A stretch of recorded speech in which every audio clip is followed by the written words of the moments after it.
que no les voy a pasar artículos grandes, les voy a pasar lo que se llama short communications, que suelen ser artículos de máximo 2-3 páginas, con información muy reducida. Como estos artículos suelen ser cortos, no implica de que tengan pocos resultados, implica de que son cortos, significa de que cuentan mucho las palabras que usan, y eso les va a ayudar a ustedes a investigar por fuera del artículo para comprender, ¿ok? Vale, esos son dos temas. Tercer tema, el examen de práctica se va a dar con el examen de teoría.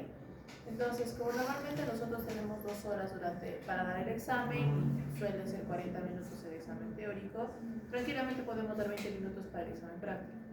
Lo que va a hacer de que el examen práctico sea el mismo examen para todos. O sea, así igual, ¿no? Con varias claves, pero el mismo examen para todos. ¿Qué va a entrar? Pues todo lo que hemos hecho esta fase, que es diseño de primers. ¿Qué sigue después? Búsqueda por BLAST, procedimiento local de secuencias, PCR y finalmente PCR en tiempo real, que es el tema de la siguiente semana. Son 4 temas, así que ahí encajamos nosotros, ¿ok? No, árboles genealógicos era de la fase anterior, así que no lo voy a repetir. Entonces, esos 4 temas y ya. Y se acabó el semestre. Ok, vamos a continuar entonces.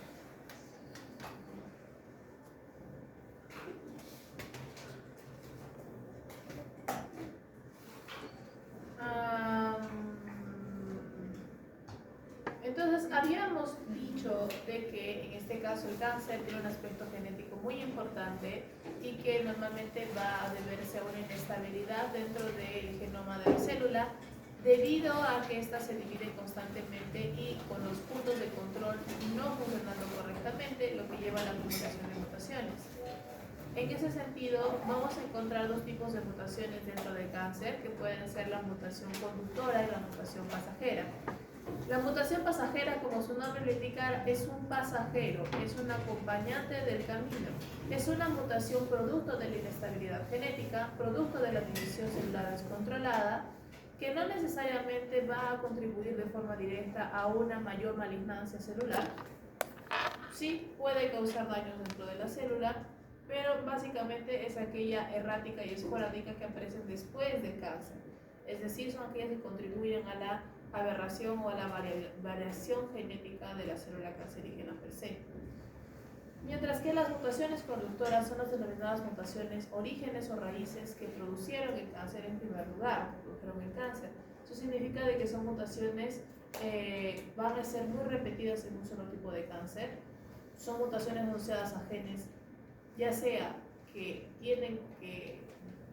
controlan el ciclo celular, generan un freno en el ciclo celular, o en genes que promueven el ciclo celular.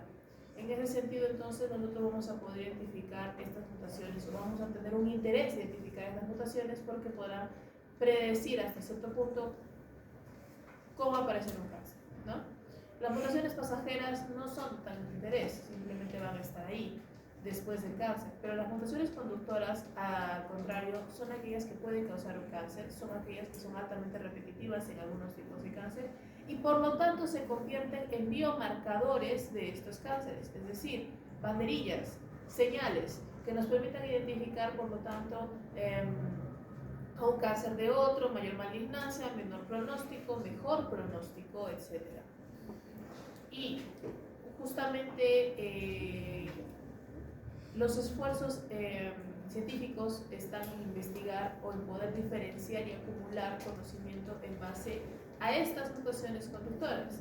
Seguramente en algún momento ustedes verán de que cuando se quiere diagnosticar un cáncer, especialmente un cáncer no hereditario, van a darse con la sorpresa de que no existe un solo y único marcador que lo explique todo para un determinado cáncer. Van a trabajar con paneles de marcadores que pueden ser paneles serológicos o paneles moleculares. Yo tengo una tip, por favor. A la parita. Sí. Sí, que te voy a pasar herramientas para que entiendas. Sí.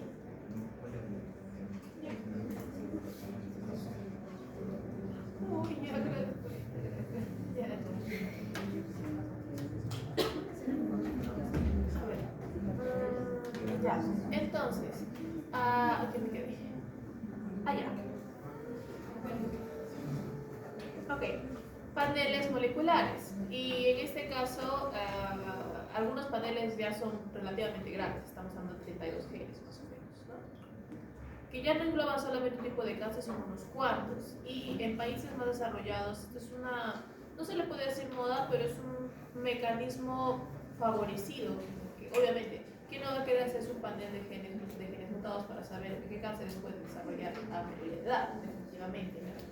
Y eso es lo que separa también al cáncer, que puede ser relativamente multifactorial, que es con mutaciones esporádicas en ciertos genes, que suelen venir o suele aparecer en mayoría de edad, a los cánceres hereditarios que suelen aparecer en niños y que van a venir con mutaciones ya desde su concepción. Entonces, en estos casos, pues el panel no tiene sentido. Nosotros reconocemos específicamente cuáles son los genes que están causando el problema. Y finalmente, dentro de las mutaciones, ustedes ya las conocen desde segunda fase, puede ser en realidad cualquier mutación, tanto activadora como inactivadora, que pueda generar un cambio en una secuencia codificante o en una secuencia reguladora de esa secuencia codificante, que pueden ser SNPs o polimorfismos de nucleótido único, mutaciones pequeñas dentro de lo que hay instituciones, deleciones o repeticiones. Podemos tener translocaciones cromosómicas, algo muy similar al cromosoma robertsoniano, pero que en este caso nos daría una proteína quimera que pueda producir entonces un transforme en un oncogen activo, chromosome shattering, o lo que se denomina la inestabilidad cromosómica, en el que el cromosoma se rompe, hay una ruptura que puede ser de doble cadena. Y como saben, cuando se rompe el florero, viene y trabajamos el non-homologous enjoining, o sea, la recombinación no homóloga o la recombinación homóloga, donde la primera es mayor causal de mutaciones genéticas. Luego tenemos las deleciones cromosómicas, que también el cuerpo igualmente va a tratar de recuperar esa información genética. Y finalmente las duplicaciones cromosómicas, que van a generar un desequilibrio cromosómico o un aumento en la dosis genética, que también puede llevar a una sobreactivación de ciertos genes, ¿no? Entonces, ¿cuáles van a ser estas mutaciones conductoras que van a llamar nuestra atención? En general, por un lado, van a ser genes con efectos directos sobre la proliferación celular o la apoptosis, todos aquellos genes asociados a la activación de la división celular, a la activación de la mitosis, o al revés, aquellos encargados del secuestramiento de la proliferación celular o de activar el proceso de muerte programada, que es la apoptosis,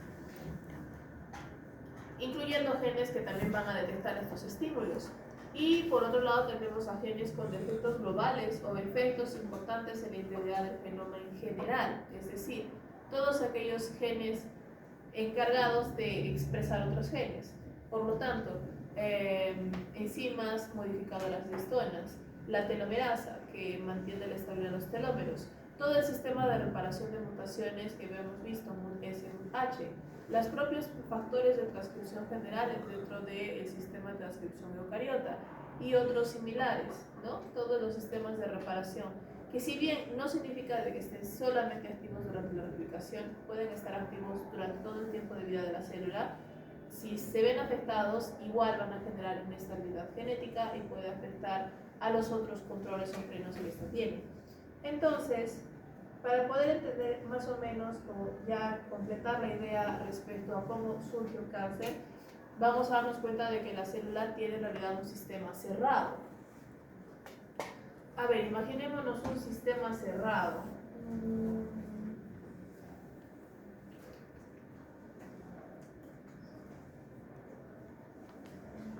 ¿Han visto Chernobyl, la serie? ¿Cuántos han visto la serie? Va 1, 2, 3. Personas de cultura, no son suficientes. ¿Conocen la historia de Chernobyl? Y ahora sí, ¿cuántos conocen la historia de Chernobyl? Perfecto, ahora sí tengo más gente de cultura. Vamos a elevar la apuesta. ¿Saben qué pasó con la planta de Chernobyl? Aunque sea por chisme, aunque sea por documental, aunque sea por un recorte televisivo. La explicación mega corta es de que explotó. La explicación medianamente larga es de que explotó como una olla a presión. ¿Qué significa? El sistema trabajaba a base de vapor de agua para enfriar el proceso de fusión nuclear. El problema es de que el agua, cuando ya es vapor, si el vapor se sobrecalienta, no es que se vuelva a condensar, se sigue sobrecalentando. Y el propio vapor caliente es capaz de aumentar la presión de un ambiente y aumentar entonces la temperatura. Lo mismo sucede en una olla a presión o en un autoclave. Cuando se acaba el agua y todo se vuelve vapor, el vapor recircula y se calienta cada vez más. Eso es lo que permite al autoclave llegar a 200 grados de temperatura, a pesar de que técnicamente nosotros solamente podríamos llegar a un punto de ebullición de 80 grados en Arequipa. ¿Sí? Pero eso también es peligroso. Mientras más se caliente el agua, más difícil será enfriarla. ¿Qué pasó en el sistema de Chernobyl? Que como la planta no estaba correctamente manejada, la apagaron, la volvieron a prender, la volvieron a apagar, la volvieron a prender, el sistema de refrigeramiento no estaba correcto, tenía vapor residual. Cuando lo volvieron a prender, ese vapor residual se calentó y se acumuló. Trataron de apagarlo y ese vapor se volvió a acumular y se volvió a calentar y se volvió a calentar y se volvió a calentar hasta que llegó un punto de quiebre en donde quisieron apagar el sistema, volvieron a meter vapor de agua y explotó. Es decir, el core o el núcleo de uranio no tuvo nada que ver, él estaba funcionando. El problema fue el vapor de agua y el sistema de apague. ¿A qué voy con este problema? Que fue como un efecto de bola de nieve o como un efecto de un guayco. No empezó grande, empezó chiquito, se empezó a acumular, se empezó a acumular, se empezó a acumular. No se dieron cuenta porque no cambiaba la presión hasta el último momento, pues se empezó a acumular, se empezó a acumular y empezó a subir la temperatura, y cuando lo quisieron apagar ya era muy tarde. Ya no tenía manera de detenerse, ¿sí? En ese momento no lo entendieron, lo entendieron después. Algo muy similar va a pasar con la célula. Vamos a tener un error que va a acumular, va a acumular, va a acumular, la célula no se va a dar cuenta, va a acumular hasta que de repente ya no pueda ser detenida. ¿Ok? ¿Cómo funciona ese sistema? Ese es un sistema cerrado de Chernobyl. ¿Cómo funciona nuestro sistema cerrado? Nuestro sistema cerrado tiene un core, que es el genoma. ¿Sí? Ahí es donde se encuentran todos los genes y te encuentran todas las secciones codificantes. El genoma normalmente no es manejado en sí mismo, no se expresa solo. Se va a expresar con proteínas, con la modificación de histonas, con la accesibilidad del genoma en sí mismo, metilaciones o hipometilaciones del genoma para que este sea accesible a traducción, que se llama el epigenoma. Entonces, el genoma se mueve o se usa a través del epigenoma, que son todos estos sistemas, que eventualmente llevan a la expresión génica. Por lo tanto, transcripción y traducción del número de copias. Agua, vapor de agua para generar más vapor de agua. ¿Qué significa? El sistema es como un huevo y gallina, porque el genoma tiene las proteínas que controlan al genoma, que controlan la expresión genética para controlar el genoma. Es decir, el genoma produce las propias proteínas que lo ayudan a ser utilizado. Por eso es que se llama un sistema cerrado. Empezamos con el genoma, mecanismos de reparación del ADN, estabilidad y segregación de los cromosomas, con proteínas que permiten la accesibilidad a la cromatina y modificaciones histónicas, así como la metilación e hidrometilación del ADN para que sea accesible o no accesible a transcripción, y por lo tanto tenemos expresión génica. Como pueden ver, la expresión génica va a llevar a las proteínas de reparación del ADN, regresamos al punto de inicio, a las enzimas de modificación del ADN, regresamos al punto de inicio, a la regulación transcripcional de proteínas en RNA, igual sigue siendo expresión génica, en la misma expresión génica. Enzimas de modificación histónica, regresamos aquí. Proteínas que controlan la segregación de los cromosomas, regresamos aquí. Eso es un sistema cerrado. Él solito se está alimentando. Eventualmente dentro de esa alimentación también tendremos los otros factores importantes dentro de la célula, que serán las proteínas de punto de control, es decir, un freno en el ciclo celular, los factores de crecimiento y receptores, que es el opuesto, que cuando tenemos un estímulo hace que la célula se divida, proliferación controlada. Luego tenemos los factores de transcripción en generales, que van a estar asociados a las funciones celulares y por lo tanto diferenciación terminal, es decir, lo que cada célula se supone que debería hacer.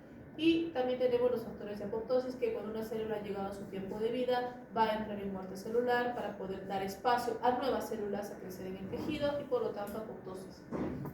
Este es un sistema normal y básicamente es un sistema cerrado, ¿sí? Porque se mantiene a sí mismo. ¿Qué sucede cuando este sistema varía? Tenemos que empezar con algo pequeño. Podemos empezar con una primera mutación en una región con un gen conductor. Una pérdida de la integridad del genoma, lógico, porque tenemos una mutación. Si esa mutación cae en un efecto importante dentro del perfil epigenético y epigenómico, lo que tendremos será como resultado una primera alteración en la expresión génica. La expresión génica se verá impactada, ya sea porque hay un exceso de proteínas funcionales o una falta de proteínas funcionales. Lo mismo que vimos en las enfermedades monogénicas, las autosómicas dominantes, que les había dicho que eran proteínas tóxicas, y las autosómicas recesivas, que les he dicho la falta de proteína total en la que produce la enfermedad. Ambos casos acá también son válidos. Esta alteración en la expresión génica podrá afectar entonces al sistema cerrado en primer lugar, es decir, a una falta de expresión, por ejemplo, en las proteínas de reparación del ADN.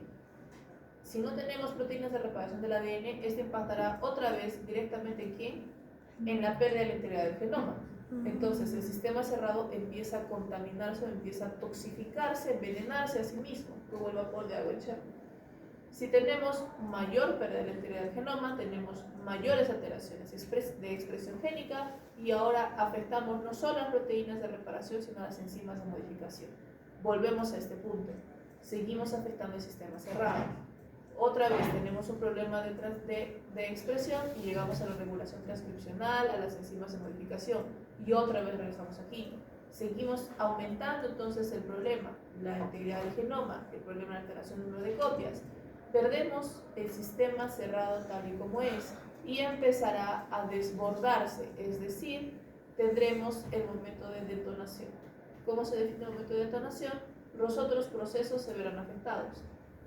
Tendremos pérdida del control del ciclo celular, una proliferación descontrolada, una interrupción de la diferenciación celular y un fallo en la apoptosis. 4 características claras de una célula cancerígena o una célula aberrante. ¿Sí? Una célula aberrante cancerígena no está diferenciada. Si ustedes miran a una célula cancerígena, es más grande, es un núcleo más grande, no tiene una forma definida, suele ser globular como una célula madre, no va a estar adherida a ningún tejido, ni cumpliendo ninguna función, es decir, pierde su diferenciación. No puede morir, al contrario, es lo que se conoce como una célula inmortalizada, por lo tanto no tiene apoptosis. Y va a estar en constante división, así que tenemos proliferación descontrolada y pérdida del control del ciclo celular. Todas características intrínsecas de una célula cancerígena. Y es el punto de detonación de nuestro sistema. Eso significa, como les como habéis explicado cuando estábamos trabajando con el bromolethidio, el hecho de que toquen el bromolethidio una vez no significa de que al día siguiente les va a crecer una segunda cabeza. No. Pero normalmente va a afectar lo que van a ser sus gametos al momento de generar inestabilidad genética. Una persona con una exposición prolongada a radiación, por ejemplo, que fue el caso de Chernobyl, ya que estamos en esta línea de pensamiento, no produjo inmediatamente un cáncer como sucedió en la serie. Pasaron años, pero esta acumulación de resquebrajamientos en el genoma, al final de cuentas llegó a un punto, llegó a cáncer. Y el tejido más afectado en ese momento era la tiroides, así que llegó a cáncer de tiroides antes que nada a las personas que estuvieron muy cercanas a la explosión. Y las personas más alejadas tuvieron cánceres un poco más diseminados, ¿no? ¿Qué significa? De que este proceso es largo, de que este proceso es paulatino, de que este proceso es acumulativo. Es por eso que normalmente el cáncer, cuando está asociado a mutaciones somáticas o esporádicas, suele estar asociado a personas con mayor edad. Tenemos mayores posibilidades de exponernos a situaciones ambientales en las cuales podríamos afectar la integridad de nuestro genoma. También eso tiene un sentido en el que, si bien el cáncer es un concepto relativamente nuevo, y digo muy relativamente porque ya estaba presente dentro del siglo XX, el cáncer como tal se ha conocido a lo largo de la historia de la humanidad, pero no se mencionaba de esa manera. ¿Sí? Y para darles un ejemplo, ¿se acuerdan de María la Sangrienta? No es un simple creepypasta. El nombre María la Sangrienta en realidad es una denominación histórica a María, la reina María, la primera hija de Enrique VIII. si no recuerdan, Enrique VIII era el rey que se la pasaba consiguiendo nuevas esposas y cortándoles la cabeza. ¿Ya?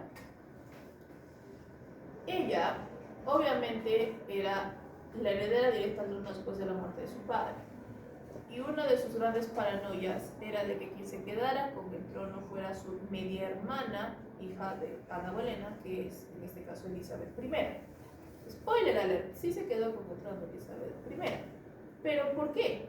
Porque María no podía concebir un varón heredero. Su último esfuerzo fue un caso de un embarazo ectópico que resultó ser un cáncer de útero. Y estamos hablando de 1700 y tantos. El cáncer siempre ha estado con nosotros, solo que no lo llamaban así. ¿Ok? Entonces, ¿qué tipo de genes van a afectar o qué genes son los que van a traer estas mutaciones conductoras? Tenemos dos posibilidades. La primera son los genes supresores de tumores o también llamados GST para los amigos, que suelen ser los genes encargados de frenar la proliferación celular. Entonces acá podrán entrar todos los genes que se encargan del secuestramiento del ciclo celular, todos los genes asociados a la apoptosis, todos los genes que detienen el proceso o puntos de control para la reparación del ADN, un enorme etcétera. Son aquellos que detienen el proceso de proliferación celular y son indispensables. Por ejemplo, acá podemos encontrar a ver GSTs, BRCA, P53 es bastante conocido y P53 afectado puede llevar a diferentes cánceres de manera indistinta, ¿sí? Entonces, los genes supresores tumorales tienen que desaparecer de un sistema para que éste se descontrole.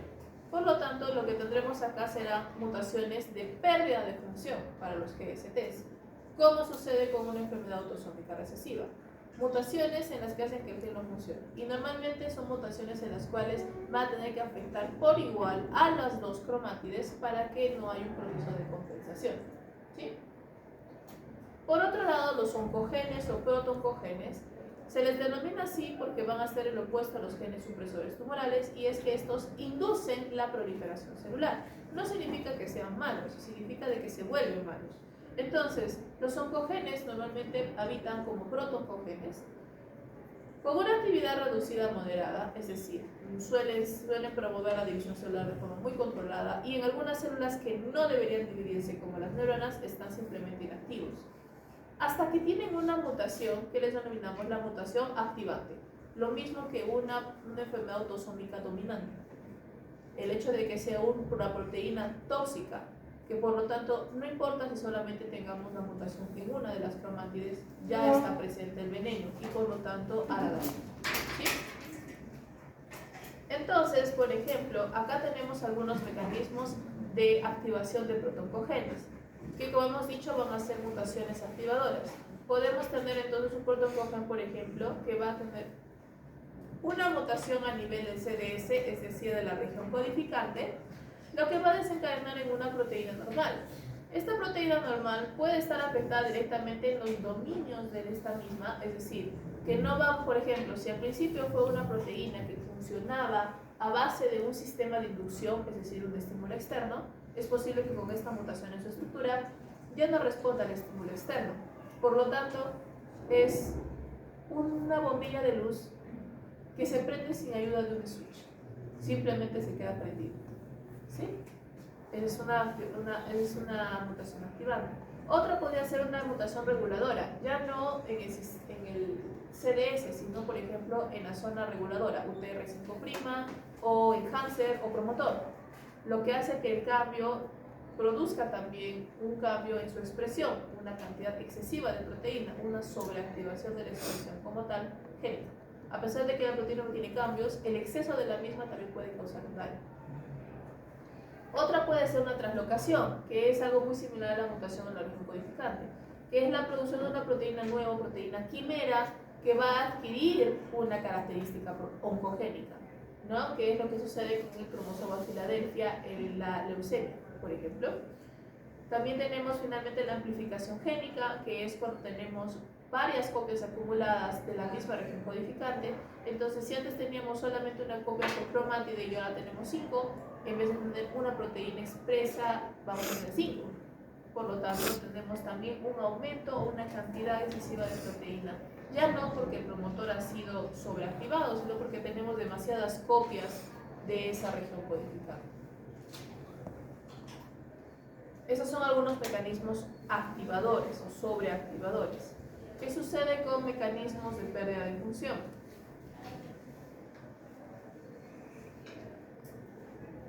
En el caso de pérdida de función, creo que ustedes lo han manejado mejor durante la segunda fase. Podemos tener pérdida de actividad, ya sea por pérdida, por ejemplo, de codón de inicio, codón start, o una proteína truncada porque aparece un codón stop donde no debería haber, o un cambio en el marco de lectura que nos da una proteína nueva y no necesariamente funcional, un problema de splicing en el que introduce un intrón, por lo tanto la proteína tampoco tiene función correspondiente, o una inactivación de la región promotora que hace que ya no se exprese la proteína del todo. Esas sí las conocen ustedes más de las que conocían las activadores, ¿no? Entonces, otro concepto interesante a traer dentro de lo que es el tejido tumoral es justamente algo que ya hemos estado, a lo que hemos estado apuntando, ¿no? Que es la heterogeneidad de los tumores individuales. En el sentido de que antiguamente se pensaba de que toda la población cancerígena era igual. No hay nada más lejos de la verdad. Primero empezamos con unas cuantas células mutadas que tienen unas cuantas mutaciones, pero a medida de que estas células se dividen, las mutaciones se acumulan. En esencia, a medida de que pasan las generaciones de células cancerígenas, la última generación y la primera generación son virtualmente completamente diferentes desde un punto de vista genético, ya que la inestabilidad genética ha llegado a un punto de acumulación de mutaciones que prácticamente la célula cancerígena es irreconocible. Por eso es aberrante. Entonces, lo que vamos a tener es, como hemos dicho, un inicio progresivo de la enfermedad. Empezamos con algo sencillo. Siempre tenemos que empezar con una célula completamente normal. Ese es el punto de partida. Y esa es también la razón por la que cualquier tejido puede ser susceptible a cáncer, encontrando las condiciones correctas para que se desarrolle. Entonces, empezamos con una célula normal que va a adquirir una mutación en el gen conductor A. Por lo tanto, se va a incrementar la proliferación de la misma. Pero este estadio temprano todavía no es maligno. Puede haber una mutación adicional producto de esa proliferación adicional, lo que llevará entonces a una neoplasia temprana. La neoplasia temprana podemos compararla, por ejemplo, con una verruguita, con un pólipo, con un quiste, con un mioma pequeño, por ejemplo, extirpable quirúrgicamente. Es decir, si lo sacamos, ya pues se acabó, ¿no? Ese grupito de células que empezó a ser colonia ya no va a ser colonia. En este punto por eso se le denomina benigno, porque todavía no ha agarrado la malignancia de colonizar otros tejidos. Sin embargo, si este no se deja o se deja sin ver, sin estudiar, sin detectar, podemos llevar eventualmente la mayor cantidad de mutaciones a nuevas mutaciones, como la mutación en gen C. Significa de que esta célula de aquí, la del color crema claro, va a tener 3 mutaciones acumuladas, A, B, C, mientras que esta cafecita de aquí solo tiene mutación A. ¿Se dan cuenta? Entonces, no es de que esta población haya desaparecido, simplemente se han acumulado los cambios. Finalmente tenemos un aumento en la nucleología cromosómica. Aquí vamos a tener una estabilidad mucho mayor, vamos a tener ya las duplicaciones de cromosomas, los cambios incompletos de cromosomas, porque recuerden de que estamos haciendo un bypass en el punto de control antes de la mitosis. Si perdemos este punto de control, pues todo llega a la mitosis, ¿verdad? Y finalmente pasamos a las neoplasias progresivas, en las cuales ya vamos a tener una mayor cantidad de poblaciones con inestabilidad genética, cada vez más variables, cada vez más diferentes, hasta llegar a un punto de metástasis, carcinoma y metástasis, que es la forma más avanzada, maligna del cáncer, y que en este caso va a ser una acumulación de células altamente aberrantes que tranquilamente van a ser irreconocibles en comparación al punto de partida, que es una neoplasia temprana, ¿no? Esto lleva al pensamiento de que los tejidos celulares o cancerígenos son heterogéneos. Empezamos con una primera mutación, tenemos una población de esa primera mutación hasta que surge la siguiente, una nueva población, normalmente en mayor cantidad porque la proliferación es más rápida, de un nuevo tejido, y finalmente una tercera población que son ya mutaciones subclonales, lo que hace que al final nuestro tumor se vea de esta manera. no se va a ver como una sola masa de mismas células, sino como un mini ecosistema. No es un tejido porque no cumple una función y tiene una estructura básica, pero todo lo demás de un tejido lo tiene. ¿Qué significa? Acá ustedes van a mirar células de diferentes colores, incluyendo también su genoma, que está representado por una doble hélice pequeñita en forma de Z, diferente. Por cada mutación que se ha generado nueva, tenemos que el genoma va a tener un color diferente. Aquí no se nota mucho, pero en las diapositivas van a ver, por ejemplo, colores azules, verdes y morados. De acá también reconocemos, por ejemplo, las células cancerígenas basales amplificadas, que son las celestes, que están en mayor cantidad, las postmitóticas, que son las acumulativas de mayor cantidad de mutaciones, que son las rosadas, y luego vamos a encontrar unas verdecitas que son muy esporádicas, que son las denominadas células cancerígenas madre, y son las más peligrosas. ¿Por qué? Como han visto, una de las características clave de una neoplasia, de una célula cancerígena, es su capacidad de perder su diferenciación celular. Perder la diferenciación celular implica de que se convierte en una célula basal hasta que regresiona lo suficiente para encontrarse en un punto multi o totipotente. ¿Sí? Es como si estuviéramos regresionando dentro del sistema embrionario. Si no está diferenciada, es una célula basal, capaz de serlo todo. Y aquí es donde surgen las células madre cancerígenas, células inmortalizadas, altamente multipotentes o totipotentes, que por lo tanto van a promover el crecimiento del tejido neoplásico. Entonces, pensémoslo desde un punto de vista logístico. Las células cancerígenas se dividen a cada rato. Por lo tanto, a cada rato necesitan nutrientes para poder duplicar su contenido celular, poder duplicar su genoma y poder dividirse. Es decir, las células cancerígenas son como esos superatletas que tienen que comer 5 veces al día. Por lo tanto, necesitan nutrientes. Si necesitan nutrientes, lo primero que harán es colonizar y absorber los nutrientes del tejido de las zonas vecinas y por lo tanto incluso llegar a destruir células vecinas buscando esos nutrientes, lo que hace que empiece a colonizar tejidos. Esto también está llevado de la mano de la debilidad asociada al tumor, es decir, las personas que tienen tumores agresivos se debilitan rápidamente, pierden peso de forma muy rápida. O sea, estamos diciendo de que de un día para el otro perdió 2 kilos y luego de una semana perdió 10. Eso no es normal, ¿sí? Significa de que algo se está comiendo sus nutrientes. Las células normales no están siendo nutridas. Entonces, como tenemos una gran actividad, vamos a tener entonces un pobre nivel de oxígeno en la zona del tejido, O2 low, y tendremos también un alto nivel de acidificación por el consumo de nutrientes y producción de metabolitos secundarios, por lo tanto un pH ácido, ¿sí? Estos dos componentes, oxígeno bajo pH ácido, van a ser suficientes para que se generen células madre cancerígenas, que es la manera de reprogramar células inclusive hoy en día para poder tener células multipotentes desde el punto de vista biotecnológico. Lo que llevará entonces a las células madre a decir, muy bien, ¿sabe qué? No nos alcanza prestarnos azúcar de las casas vecinas. Vamos a conectarnos a la carretera para que cuando pase el camión de Chucarapi le saquemos un saco de azúcar.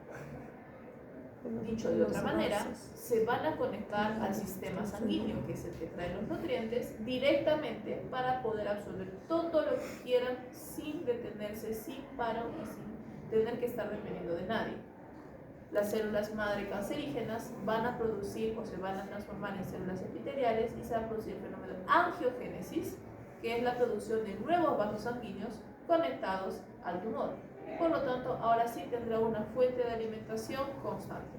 Si tenemos ahora un tejido un poco más complejo, tenemos a tener, por ejemplo, fibroblastos que generan matriz extracelular para jalar igual nutrientes desde la matriz extracelular hacia las células.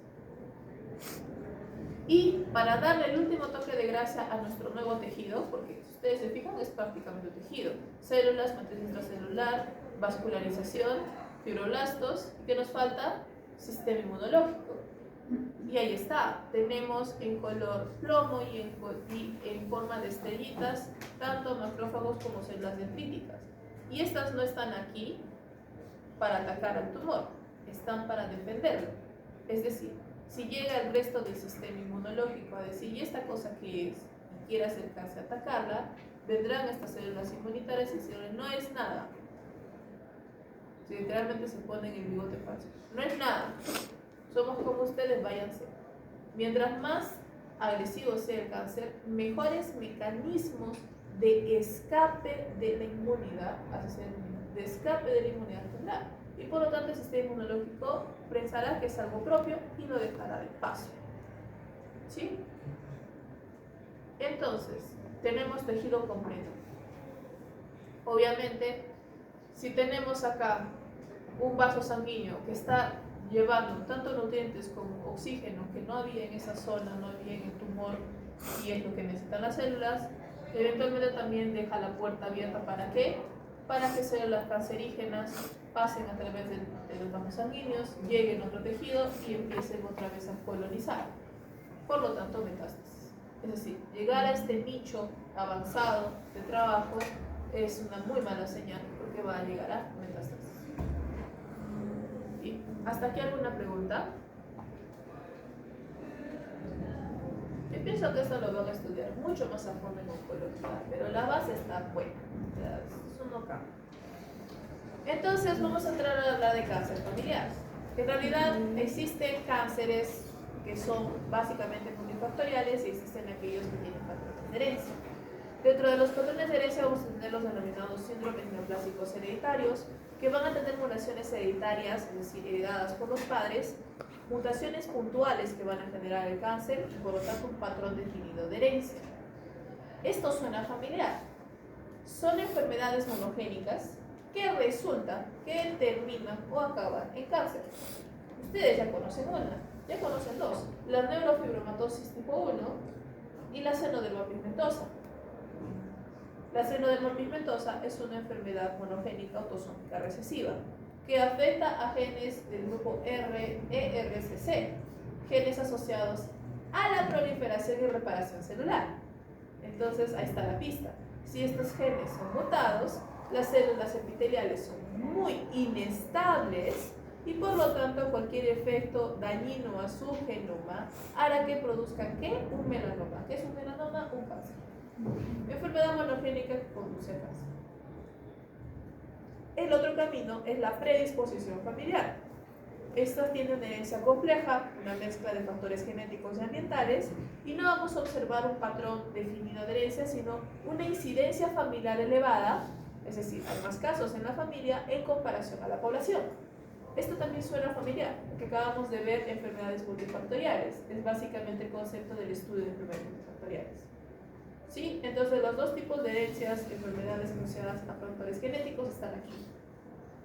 Tanto aquellas que tienen patrones definidos como enfermedades monogénicas, así como aquellas que tienen una predisposición familiar. Vamos a empezar con aquellas que tienen una predisposición, un patrón de herencia definido. Primero con un oncogen, que esta es una nueva enfermedad, que es la neoplasia endocrina múltiple tipo 2, o también conocida como la MEN2, que es autosómica dominante. Si es autosómica dominante, recuerden, tiene que ser una proteína venenosa, es decir, tóxica. Y por lo tanto, solamente necesitamos que una de las cromátides sea tóxica para que haya problemas. En este caso, el gen afectado es el gen RET, que es un gen o una proteína de superficie. Esta proteína de superficie reconoce a un estímulo externo para poder activar su dominio fosfatoquinasa y por lo tanto fosforilar las vías metabólicas asociadas a la proliferación celular. Por lo tanto, proliferación celular, protooncogen, activado de forma tóxica, oncogen. Mecanismo de función, es una proteína fosforiladora. ¿Sí? Los dominios son pedazos de proteínas que van a cumplir funciones. En este caso tiene un pedazo quinasa, por lo tanto fosforila.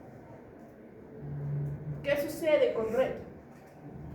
Cuando tenemos las mutaciones en RET que llevan a esta enfermedad, el estímulo normal, que es el que vemos aquí afuera, que es su ligando, y que promueve por lo tanto la activación de su actividad fosforiladora, ya es inconsecuente a su actividad. Es decir, hay una modificación estructural que ya no reconoce el estímulo, pero que al mismo tiempo activa el proceso fosforilador. En otras palabras, ya no requiere del estímulo, pero sigue trabajando. una bombilla prendida que no se puede apagar, porque el switch no funciona, ¿sí? Mientras que en otros casos tenemos a los genes supresores de tumores, en donde vamos a tener un fenómeno muy particular que se llama el fenómeno de los 2 eventos. Entonces, hagamos memoria respecto a las enfermedades monogénicas de tipo autosómicas recesivas. Tenemos, si bien el mecanismo clásico es tener 2 cromátides mutadas con genes que no funcionan, tenemos varios pasos para llegar ahí, que los han visto en el examen. Un paso es de que ambos padres sean portadores y el hijo herede las 2 cromátides mutadas. Que obviamente, mientras más rara sea la mutación, más improbable sea que los padres sean portadores asintomáticos, ¿no? A no ser de que exista algún grado de consanguinidad. El otro camino es el camino de un heterocigoto compuesto o un homocigoto también, basado en que uno de los padres era portador y la otra mutación surgió de nuevo, ¿sí? O sea, sí tenían el gen, normalmente hubiera sido sano, pero ocurrieron cosas que hicieron que la otra cromátide también mutara, ya sea con la misma mutación inactivante, ya sea con otra. Ahí es donde tenemos un heterocigoto compuesto. Y finalmente tenemos la última posibilidad, que es la carta magna para todas las enfermedades genéticas, que es la mutación somática o mutación de novo. Simplemente, esta pobre criatura le surgieron 2 mutaciones inactivantes en ambas cromáticas y le dio la enfermedad. Eso lo podemos observar aquí en nuestro árbol de pedigrí, en el que toda la familia es sana y es el piña que le dio la enfermedad. Ahora, viendo estos 3 mecanismos posibles, yo les pregunto, ¿cuál creen que sea el más probable, dadas circunstancias generales? Analicemos. El caso de que una persona justo le surjan 2 mutaciones en las 2 cromátides en la misma posición es bien improbable. A no ser de que esté viviendo en Chernobyl durante 3 años, es bien improbable, ¿sí? Por lo tanto, esta es la versión más improbable. La versión de los padres portadores, como hemos mencionado, normalmente portar un tipo de cáncer no es algo común. Significa de que si ambos padres resultaron ser portadores, o tienen un grado de consanguinidad, o es realmente una situación de un alineamiento astronómico asombroso, ¿sí? Astronómico asombroso. Entonces, tampoco es tan probable como pudiéramos creer. Nos deja entonces la única opción más probable, de que uno de los padres hubiera sido portador, correcto, pero la otra mutación hubiera surgido de nuevo. Estamos a mitad de camino, porque es mucho más probable de que una sola mutación de nuevo surja, mientras que la otra ya existe. Este proceso se denomina el fenómeno de los 2 eventos, y las enfermedades o los cánceres asociados a inactivación de genes supresores de tumores se basan en el fenómeno de los 2 eventos. Entonces, cuando tenemos 2 eventos, como hemos dicho, tenemos una mutación ya presente en el celular germinal y aparece una mutación adicional somática. Lo que sucederá es de que como todas las células tienen la primera mutación y solo están esperando a que les toque el bingo una segunda vez, es posible de que el cáncer surja en diferentes lugares al mismo tiempo, es decir, esté más expandido. Y no solo eso, que sea bilateral y por lo tanto en un inicio temprano, es decir, vamos a verlo en niños y adolescentes. Mientras que la versión de nuevo es ganarse la tinca 2 veces seguidas. Es muy improbable, pero no imposible. Significa de que la mutación somática, 2 mutaciones somáticas, tendremos por lo tanto tumores únicos, no bilaterales, solamente unilaterales, y normalmente van a aparecer a mayoría de edad. Lo que estamos viendo aquí es una expresividad variable y una penetrancia incompleta. Algunas enfermedades de ese estilo pueden ser el retinoblastoma, la poliposis colónica familiar, la neurofibromatosis tipo 1 que la han visto, el síndrome de Lynch o el síndrome de Linfameni. En el caso del retinoblastoma, lo que estamos observando es que el gen del retinoblastoma, que es el RB1, ya está mutado en una cromátide en todas las células. Ahora lo que necesitamos es un estímulo para que se genere la segunda mutación. ¿Qué estímulo más sencillo? Una zona en donde las células naturalmente se dividan rápido. ¿Qué zonas en el cuerpo tenemos que las células están en constante división? La piel, los epitelios y los ojos. Nuestros ojos sufren de todo. Sufren maquillaje, sufren cloro, se van a la piscina, sufren polvo, sufren tierra, sufren agua, sufren shampoo y sufren otras cosas a lo largo de su existencia. Y no estamos ciegos al día de hoy. Significa de que nuestros ojos se regeneran. La retina se regenera y rápido, ¿sí? Y ahí está el problema. El retinoblastoma se denomina como tal porque la división celular dentro de los retinoblastos es tan elevada que eventualmente va a surgir una mutación. Y esa mutación caerá justo en donde está la otra cromática mutada, perdiendo ambos genes. Fenómeno 2 eventos. ¿Qué es lo que va a suceder? Van a empezar a surgir neoplasias en los ojos. Cuando tenemos el fenómeno de 2 eventos, como todas las células de la retina tienen el mismo punto de partida, van a empezar a surgir pequeñas neoplasias alrededor de todo el ojo, y no solo de uno, de los dos. Y van a surgir en infantes, porque ya tienen una mutación somática. Y esto corresponde al 40% de los casos de retinoblastoma, van a ser de origen hereditario. El otro 60% va a ser esporádico, es decir, esta persona realmente sacó la lotería y la mala lotería, y vamos a tener que entre tanto toda la reparación de sus retinoblastos va a haber dos mutaciones somáticas que anulen al gen RB1 en ambas cromátides y vamos a llevar una mutación. Como este es la única célula a la que le tocó, la que salió premiada 2 veces, es la única, solamente crecerá la neoplasia a partir de esa célula, por lo tanto no será multifocal sino unifocal, y no tendremos la misma circunstancia en el otro ojo obligatoriamente, por lo tanto también será unilateral. Además, le tenemos que dar tiempo al cuerpo para que le salga esa doble tinca, entonces va a surgir en la mayoría de edad.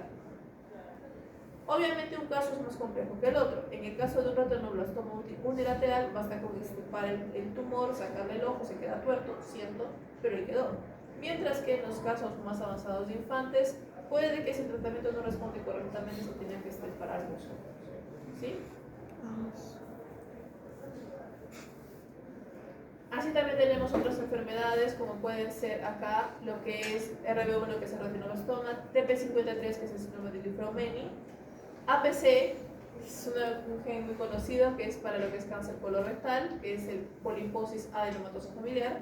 Empieza como pólipos o verruguitas a nivel del colon, que podrían confundirse con hemorroides tranquilamente, pero suelen ser benignas hasta que una entre en malignancia. En el caso del síndrome de Lynch, que es con los genes MLH1 y MCH2, que son genes, sus primos son los MUT-L y MUT-H de las bacterias, o sea, son encargados de la reparación celular.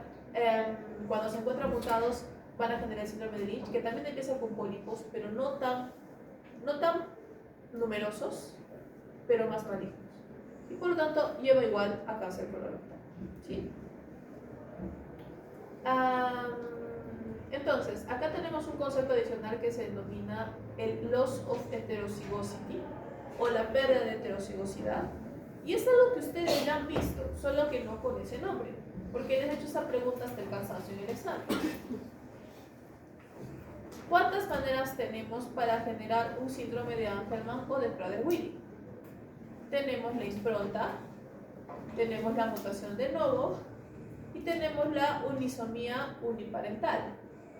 ¿Y cómo podemos adquirir una unisomía uniparental? De 1000 maneras, con una deleción intersticial cromosómica y reparación a partir de la otra cromátide, con una deleción total del cromosoma y de quedarnos con uno solo que se copie, etc. Todos estos son los of heterocigosis, porque dice pérdida de heterocigosidad, es decir, un fenómeno en el cual nos convertimos en homocigotos para un gen o una cromática.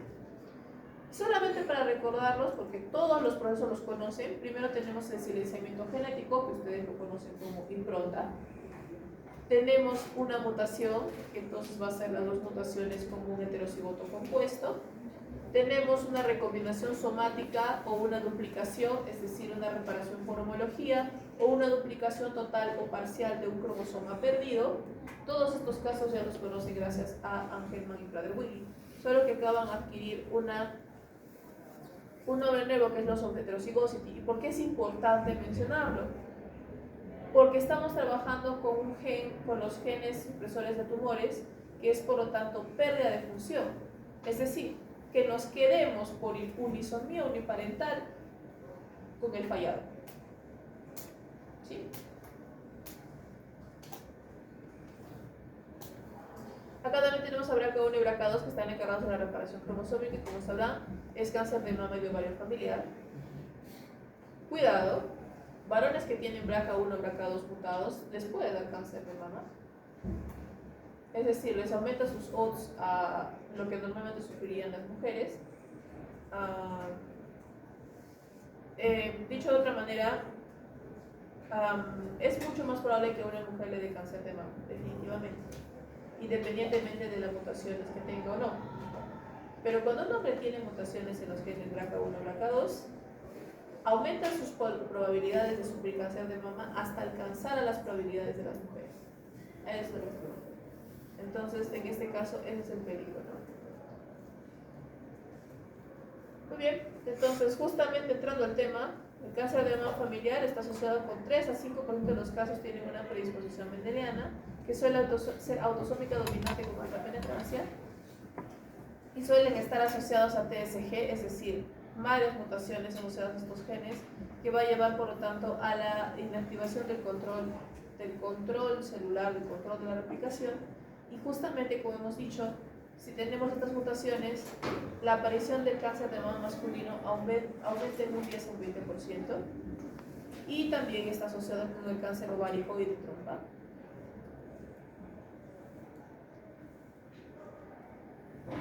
Y finalmente, bueno, ¿qué es lo que hacen BRCA1 y BRCA2? Generan un complejo proteico que ayuda a evitar las rupturas del cromosoma. Entonces, en este caso, impacta directamente en la estabilidad genómica. Y otros tipos de cáncer que tienen un mecanismo muy similar es el cáncer de Li-Fraumeni, que es cáncer gástrico hereditario, no sé pronunciar eso, Peutz-Jeghers y de Cohen. En el caso del cáncer de colon hereditario, estamos primero con la poliposis adenomatosa familiar, en donde el gen afectado es el gen APC, que es un TSG, en donde lo que vamos a tener es que normalmente va a ser una aparición de pólipos benignos, varios pólipos, pero con tendencia a malignancia en una probabilidad de 1 en 10.000, y por lo tanto acumulación de mutaciones en el genoma. A diferencia de el síndrome de Lynch es responsable del 2 al 4% de cánceres de colon, y es un poco más complicado el síndrome de Lynch, porque vamos a tener una menor cantidad de pólipos, pero estos van a ser mucho más malignos, y especialmente tumores en glándulas sebáceas de la piel como primera señal. Las mutaciones están asociadas al MLH1, MS, por favor, está mal escrito, MSH2, MSH6 y PMS2, que están encargados de las correcciones en el mal emparejamiento de bases, ¿no? Como MUT-L y MUT-H. Normalmente estos también, al no estar presentes, no van a poder impedir que la polimerasa tenga sus resbalones, especialmente en las regiones altamente repetitivas como los satélites moleculares, produciendo un fenómeno conocido como la inestabilidad de satélites o SIUs, que va a ser una señal o una huella clásica de Lynch. ¿Qué sucede?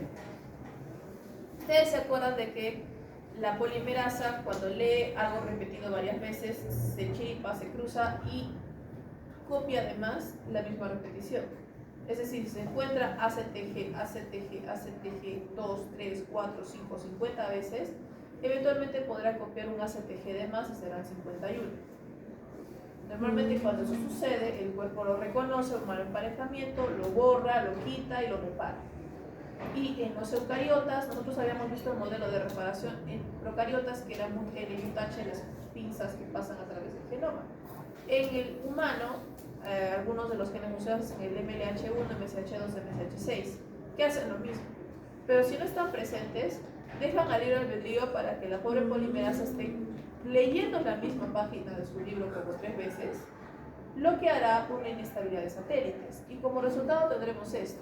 Si nosotros amplificamos, por ejemplo, una región satélite dentro de un genoma normal, tendremos entonces Si es heterocigoto, hasta dos versiones de los cromáticos son estas de acá. Una más expandida que la otra, dependiendo de la persona.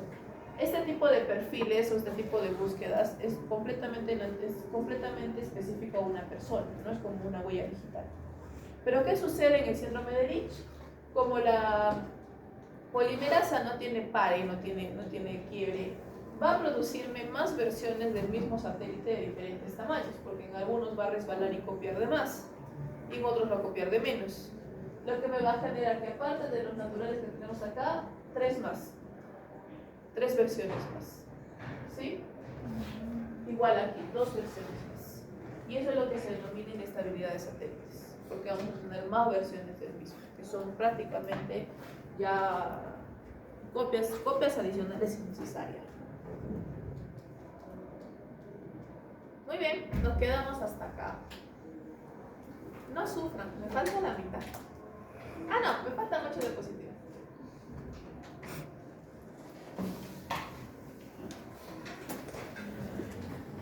Este tema es inesperadamente largo.